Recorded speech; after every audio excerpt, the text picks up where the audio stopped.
Explain the reference to the context of the following stanzas. नीचे लिखे पद्य खंड का संदर्भ सहित व्याख्या कीजिए। The sounding cataract haunted me like a passion. कलकल करती हुई झरने मेरे भावावेश को मेरे दिमाग में इस तरह अंकित किया।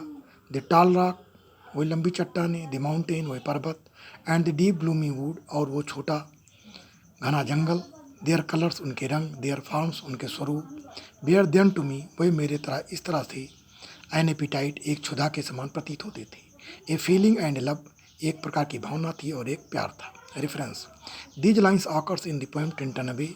ये पंक्तियाँ कविता टिंटन अबे के द्वारा ली गई हैं। Compose by few miles above in nature, जो कि कुछ मील दूर एक रोमांटिक कवि प्रकृति के पुजारी वर्थ के द्वारा लिखी गई थी। Context, the poet had revisited the bank of Wye river during a tour. कवि ने वाई नदी के किनारों को एक टूर के दौरान पुनः देखा था। 5 साल के गैप के 5 साल के अंतराल में। This poem recalls poet's first visit to Tintern in 1793। ये कविता कवि के प्रथम दर्शन को, जो उसने टिंटन को देखा था 1793 में, याद दिलाती है। Wordsworth then was a young man. Wordsworth उस समय एक युवक व्यक्ति थे। Enjoyed the sensuous beauty of nature, जो प्रकृति की संवेदनशील सुंदरता में आनंद लेते थे। The sights and sounds of nature intoxicated him. दृश्य और आवाज़ों ने प्रकृति की उनको इंटॉक्सिकेटेड कर दिया था। उनके मन में विरोधाभास की भावनाएं उत्पन्न कर दी थी। When he revisited second time, जब उन्होंने दोबारा पुनः बैंक ऑफ वाई को देखा इन 1798, 1798 में, जुलाई के महीने में, his attitude towards nature was completely change. तो प्रकृति के प्रति उनका स्वभाव पूर्णतया बदल गया। Though he found nature and natural objects in same condition. यद्यप उन्होंने प्रकृति को और प्रकृति दशाओं को उसी दशा में पाया, that he had seen before, जैसा कि उन्होंने पहले देखा था।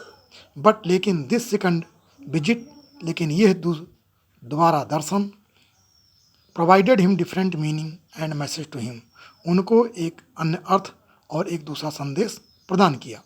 एक्सप्लेनेशन, व्याख्या। इन दीज लाइन्स, इन पंक्तियों में, the poet describes his attitude, कवि अपने विचारों को व्यक्त करता है। दैट की ही फेल्ट, उन्होंने महसूस किया। When he first visited the river Wye, जब उन्होंने वाई नदी को पहली बार देखा। Few miles about Tintern Abbey, Tintern Abbey नामक स्थान से कुछ मील दूर पर।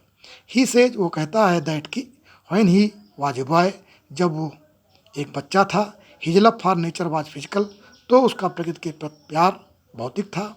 His mind was not matured, उसका मस्तिष्क परिपक्व नहीं था। He use to play like a deer on the hills, वो पहाड़ियों पर एक हिरन के बच्चे की तरह खेलना पसंद करता था। And by the sides of river, और नदी के किनारों पर। हिज हार्ट वाज थ्रिल्ड, उसका हृदय रोमांचित हो गया। To hear the sound of running waters, बहते हुए पानी की आवाज़ों को सुनते हुए। ऑफ ए फाउंटेन, कलकल करती हुए झरनों की। ही फेल्ट रैप्चर्स, उसने तल्लीनता महसूस की। डिलाइट टू सी, देखने के आनंद में। द ऑब्जेक्ट्स ऑफ ब्यूटीज, उन सुंदरता की वस्तुओं को। ऑफ द नेचर, प्रकृति के।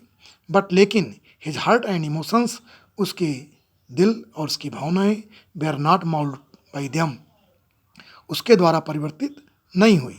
There was no deep impact on his mind, उसके मस्तिष्क पर, उसके विचारों पर कोई गहरा प्रभाव नहीं था। He was moved by the external beauty of nature, वो प्रकृति की बाह्य सुंदरता से परिवर्तित हो चुका था। Which created strong feeling of joy in him, जिसने उनके अंतर्गत एक जबरदस्त भावना को उत्पन्न किया था। एंड